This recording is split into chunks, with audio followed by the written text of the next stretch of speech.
The sunlight streamed through the library window, turning dust motes into tiny, dancing stars.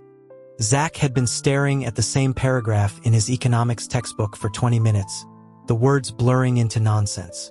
His mind kept circling back to the ridiculous story he'd stumbled upon online late last night. A piece of fan fiction. Or maybe a leaked script, where his roommate, the infuriatingly composed Liam, was cast as a doomed, obsessive second lead. In the story, Liam would fall for some girl at first sight during a cafeteria meeting. He'd become so deranged with love he'd try to lock her away, only to be financially ruined by her and her true love in the end. Zach scoffed, shutting the book with a soft thud. He and Liam had been roommates and friends since freshman year. The guy was all sharp angles and quiet intensity, more likely to debate macroeconomic policy than notice a girl's smile. The whole premise was laughable. He decided to put it out of his mind entirely. That resolve lasted until lunch. The campus cafeteria was a vortex of noise and movement, a typical weekday scramble. After securing a table by the window, Zach mentioned needing a drink. Liam simply nodded, falling into step beside him. The crowd near the beverage station was dense, a shifting wall of backpacks and chatter. A sudden jostle from behind sent a girl's tray flying, its contents, some kind of pasta salad, decorating the front of Liam's pristine gray sweater. Zach immediately reached for napkins, but a bright, flustered voice cut through the din. She was offering a stream of apologies, her face flushed with embarrassment. Liam's brow furrowed as he looked at her. Zach braced himself. Liam's patience for chaos was notoriously thin. He was already formulating a calming intervention when Liam spoke, his voice remarkably even, just stating it was fine and to be more careful. Zach paused, napkin in hand. Since when did Liam react to minor disasters with such grace? He felt a prickle of unease as he helped clean up the mess. The girl, introducing herself as Chloe, was insisting on making amends, asking for his number so she could have the sweater professionally cleaned. The scene felt like a déjà vu, its edges too sharp, its dialogue too familiar. The realization hit him like a physical blow, the cafeteria, the spilled food, the exchange. This was the opening scene from that insane story. A cold certainty settled in his stomach. He heard himself inviting Chloe to join them at their table, citing the open seats. Liam shot him a look of pure scrutiny, a silent question in his narrowed eyes, but he didn't object. Over lunch, Zach steered the conversation, his questions casual but pointed. Chloe, a graphic design major, mentioned a childhood friend named Ethan she was meeting later. Each detail was a nail in the coffin of Zach's denial. The plot was unfolding right on schedule. When lunch ended and Chloe again asked for Liam's contact, Zach moved without thinking, blurting out that Liam had forgotten his phone. Two pairs of eyes turned to him. Flustered, he suggested she could add him instead, promising to pass her information along. Chloe agreed, her smile a little confused, before waving goodbye. The moment she was gone, the weight of what he'd done crashed into him. He was so absorbed in his own dread, he didn't notice the shift in the air beside him until he looked up. Liam was watching him, his expression a blank slate, but the room felt several degrees colder. Liam's voice was low and deliberate, each word measured. He wanted to know if Zach liked her. Zach could only stare, processing the sheer absurdity of the accusation. After all his frantic efforts to derail this catastrophe, this was Liam's takeaway? A hot, irrational anger bubbled up. He snapped back, asking what business it was of his who he liked. The tension solidified into a wall of silence between them. Back in their dorm, the chill persisted. Zach ignored a new notification from Chloe, a polite request for Liam's Instagram handle. He felt a headache brewing. A deeper dive into the story's text revealed an even more distressing detail. Chloe's initial attraction to Liam was a key plot point. The situation was worse than he'd thought. Another message chimed. Chloe was downstairs, hoping Liam could come out for a moment. Zach glanced across the room. Liam was at his desk, but his eyes were already on Zach. He looked away quickly when caught, his jaw tight, the picture of offended pride. Zach sighed. Fine. One more rescue attempt. He found Chloe under the sprawling oak tree by their residence hall. She asked after Liam with a hopeful smile. Zach took a steadying breath, then laid it out with blunt force, explaining Liam wasn't interested, that he was gay, and that there was no possibility there. Chloe's cheeks went pink, but a stubborn hope lingered in her eyes. She asked if he was seeing anyone. The lie took shape in his mind, fully formed and desperate. To sell it, he squared his shoulders, his voice rising with forced conviction. Of course, Liam had someone. He was, after all, Zach declared, his own boyfriend, and she should please respect that. Chloe's eyes widened, the hope finally shattering into stunned acceptance. She murmured an apology and hurried away, leaving Zach alone with his pounding heart and a strange sense of victory. He'd done it. He'd solved it. Humming a tuneless melody of relief, he turned back toward the building. And there he was, Liam, leaning against the doorframe, arms crossed. The cold anger from earlier was gone, replaced by something else, amusement and a sharp, curious light in his gaze. A slow smile touched his lips. Well, hello there, he said, the words drawn out and teasing. Boyfriend. Caught red-handed, Zach's bravado evaporated. Upstairs, under Liam's relentless, expectant stare, he tried to explain. He stumbled through a truth that sounded like the worst kind of fiction, mentioning fateful books and disastrous future financial downturns. Liam just listened, his expression one of mild, pitying disbelief. He dryly encouraged Zach to keep fabricating. Frustrated, Zach cycled through weaker excuses. Jealousy, a secret crush on Chloe himself. Liam dismissed each one with a bored precision. Finally, Zach snapped. Fine, he hissed, stepping closer, locking eyes with Liam. The real truth was that he, Zach, was secretly, desperately in love with him. A twisted, obsessive kind of love. He delivered the line with a defiant, mocking grin, ready to see the disgust flash across Liam's face. Instead, Liam released his grip on Zach's shirt. He looked away, cleared his throat, and Zach noticed, with a sense of surreal detachment, that the tips of his ears had turned pink. His voice was careful when he spoke again, admitting he understood Zach's feelings now, but that he had high standards and wouldn't be easy to win over. Zach was left utterly speechless. He'd believe a deranged confession over about his own fictional ruin? Things became subtly, undeniably strange after that. Invitations to meals or study sessions were met with a brief, considering pause before acceptance. One afternoon, Zach mentioned heading to the gym for a pickup basketball game. Liam, who usually avoided the sweat and chaos of team sports, hesitated for only a second before nodding and grabbing his shoes. The gym was loud, echoes bouncing off the high ceilings. The game was intense, and Liam played with a fierce, solitary focus that quickly made him a target for the opposing team. Zach, seeing his friend boxed in, moved to intercept, setting him up for a clean shot. He couldn't help a triumphant grin in the direction of their opponents. Then he heard the name. Someone shouted for Ethan to pass the ball. Zach froze, his blood running cold. He scanned the other team and found him. A guy with a strong jaw and an air of unshakable confidence. The male lead. The one who would orchestrate Liam's downfall. When the ball came his way again, Zach deliberately looked past it, pretending not to see Liam's signal. He heard Liam call his name, sharp and questioning, but he turned and jogged away, a sudden coward. They lost the game. Zach told himself it didn't matter, as long as they avoided making an enemy. But the story had its own momentum. A dispute erupted after the final buzzer. One of Ethan's friends, a guy with bleached hair, was clutching his elbow and loudly accusing Liam of a hard foul. Liam looked down at the hand on his jersey with icy contempt.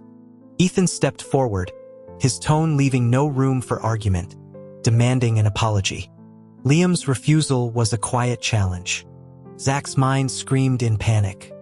He strode into the middle of the confrontation, physically inserting himself between Liam and Ethan. Liam's tense posture relaxed slightly, a look of anticipation crossing his features. Ethan squared his shoulders, ready for a fight. Zach forced his face into a conciliatory smile. He suggested it was all a big misunderstanding, but offered to cover any medical costs anyway. He told himself it was an investment, a few dollars now to save a fortune later. He slung a friendly arm around Ethan's shoulders, talking about letting bygones be bygones. Ethan, after a moment's surprise, agreed easily enough and led his team away. The silence they left behind was heavy. Zach turned to find Liam staring at him. His earlier anticipation vanished, replaced by a frosty, betrayed anger. He accused Zach of shifting his affections with astonishing speed. And so the Cold War resumed. Liam vanished after classes that evening. A text to a mutual friend revealed he was at some family charity gala downtown. The word gala sent a jolt of alarm through Zach. He frantically searched his memory of the story. There was a pivotal scene at a high society event, a compromised drink, a switched keycard, a night of forced proximity that entangled Liam and Chloe forever. He moved without conscious thought, driving downtown. Using his family's name, he procured a last-minute invitation. The ballroom was a sea of glitter and low chatter. He circulated, accepting a few glasses of champagne as he asked after Liam, the alcohol buzzing lightly in his veins. When he finally got a room number, he took the stairs 2 at a time. The hallway on the upper floor was a world away from the party's noise, thickly carpeted and silent. As he rounded a corner, he nearly collided with Chloe. She was leaning against the wall, her face flushed, her gaze unfocused. In her hand was a keycard she was fumbling toward Liam's door. Zach's heart hammered against his ribs. He stopped her, gently taking the card and pressing another into her palm. A spare for an empty suite down the hall. He explained quickly about the switch, told her he'd contacted Ethan, and guided her towards safety. She thanked him, her words slurred but sincere, before stumbling away. Now for the bigger problem. He slid the keycard and entered Liam's suite. The living area was dark, lit only by the city lights bleeding through the curtains. He moved toward the bedroom door. A glass shattered against the wall next to his head. Liam's voice, raw and strained, came from the darkness, telling him to get out. Zach stood still, his plan evaporating. He finally said Liam's name, his own voice soft. The room went quiet. Zach took a careful step forward. He was trying to formulate a plan to offer comfort when Liam moved. One moment he was a shadow on the bed. The next Zach was pinned beneath him, the weight sudden and solid. The air was filled with the scent of expensive whiskey and Liam's own heated skin. His breath was a hot brush against Zach's neck as he asked, his voice a ragged whisper, if it was really him. The champagne from downstairs merged with the dizzying reality of the moment. Zach's thoughts turned syrupy and slow. He mumbled something about figuring things out, about Liam needing to give him space. Liam only pressed closer, his body a line of tense heat. He murmured that Zach felt cool, his usual detached tone replaced by something intimate and rough. His hands were restless, tracing patterns that made Zach gasp. When Zach protested, Liam stilled, looking down at him. His eyes, usually so guarded, were dark and luminous. He reminded Zach of his earlier, false confession. His fingers intertwined with Zach's, his voice dropping to a husky plea, asking him to prove it. The logic of it dissolved in the warm, dark room. Zach's mind, fogged with alcohol and a strange, swelling sympathy for his best friend's obvious distress, offered a weak justification. This was just helping out a brother. A mutual favor. Just once. He stopped resisting and closed his eyes. Morning brought a clarity that was physically painful. Every muscle ached. Liam's arm was a heavy, possessive weight across his waist.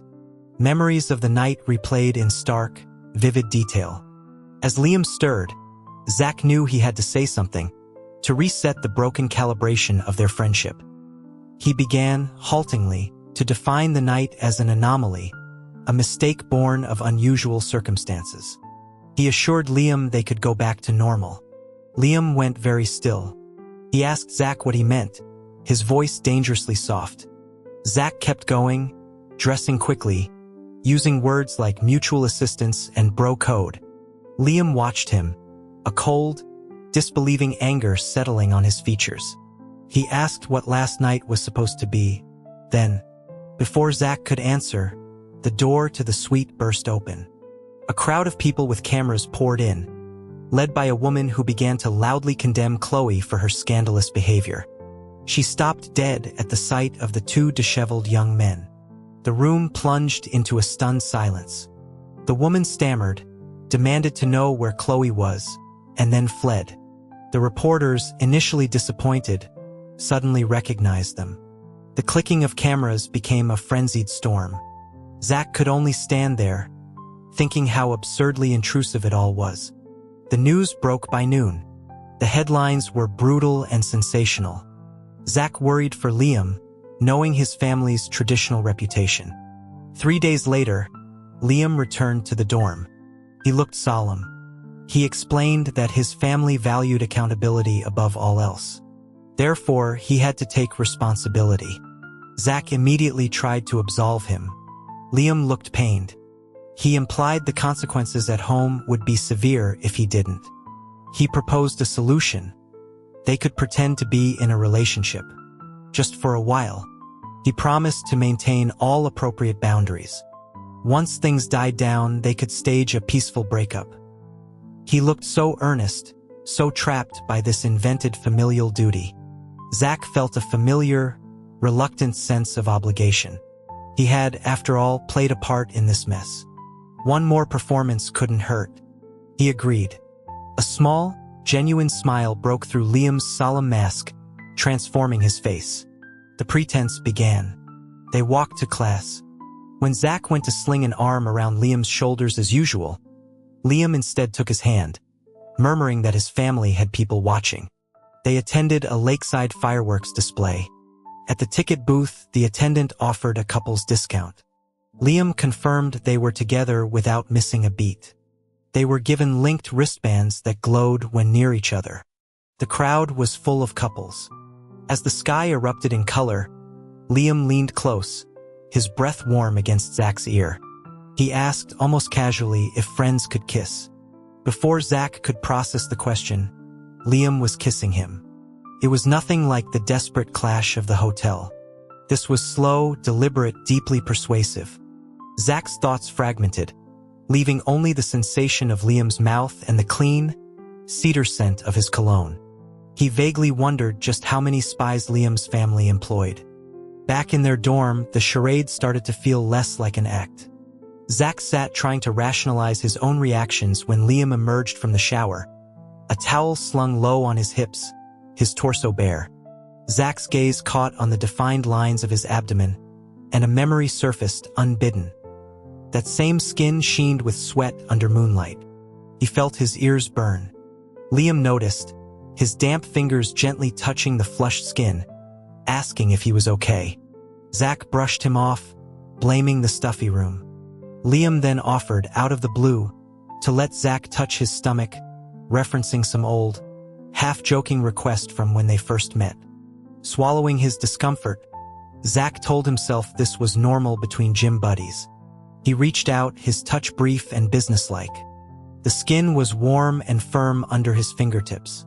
When he pulled back, Liam quietly asked for reciprocity. It was only fair, he reasoned. Between friends. Trapped by his own logic, Zach reluctantly lifted the edge of his shirt. Liam's hand settled on his waist, his thumb finding a sensitive dip near his spine. Zach jerked at the contact. Liam apologized, but his touch didn't retreat. Instead, he asked, with faux innocence, if he could use both hands. The experience left Zach flustered and strangely awake long into the night, his skin humming where he'd been touched. A seed of doubt had been planted. Liam's ever-present family watchdogs felt like a fiction. Zach hired a discreet investigator. For days, he played his part, holding Liam's hand on cue. The investigator's report was concise. No surveillance found. A follow-up inquiry revealed more. Liam's position in his family corporation was unassailable. The scandal had been a non-issue. The entire framework of obligation and pretense was a lie. The expected fury didn't come. Instead, Zach found himself thinking of the fireworks, the scent of cedar, the feel of a hand on his waist in the dark. The pieces rearranged themselves, forming a new, startling picture. When Liam returned that evening, Zach confronted him. He asked if there was anything Liam was keeping from him. Liam's gaze was wary. He admitted to the lie about the surveillance. Zach pushed for more. After a long, tense silence, Liam confessed the second lie, about his family's demands. His voice was thick with what sounded like shame. Zach asked him why. Liam couldn't seem to form the words. He just looked at Zach, a rare vulnerability in his eyes, and began to apologize profusely. He offered to move out, to do anything, if only Zach wouldn't hate him. He promised to go back to just being friends, to respect every boundary. Seeing him so unraveled, so afraid of rejection, clarified everything for Zach. The protectiveness, the irrational anger, the dizzying attraction, it wasn't just concern for a friend. It was something else entirely. He crossed the room and pulled Liam into a tight embrace, feeling him go rigid with shock. Then Zach tilted his head up and pressed a firm, deliberate kiss to the corner of his mouth. Liam stared, breathless. Zach smiled, feeling a weight lift. He was forgiven. And he added, his voice clear and sure, the feeling was mutual. Epilogue: the church was filled with summer light and the smell of roses. At the reception, Chloe, radiant in her wedding gown, found them. She squeezed Zach's hand, her eyes shining. She said it was wonderful to see them together, and thanked him again for his kindness long ago. Zach returned her smile warmly, offering his congratulations to her and Ethan. Later, in the quiet of their own apartment, Liam wrapped his arms around Zach from behind, resting his chin on his shoulder. He called him by a tender, private name. He wondered aloud, his tone light but his eyes serious, if they might make a trip to the city clerk's office soon. For a license. Zach turned in his arms, the past and the present folding together. He remembered a different hallway, a different lie, and a voice teasing him with the same title. He leaned in, his answer a kiss. The main story had reached its happy ending. He knew was just beginning.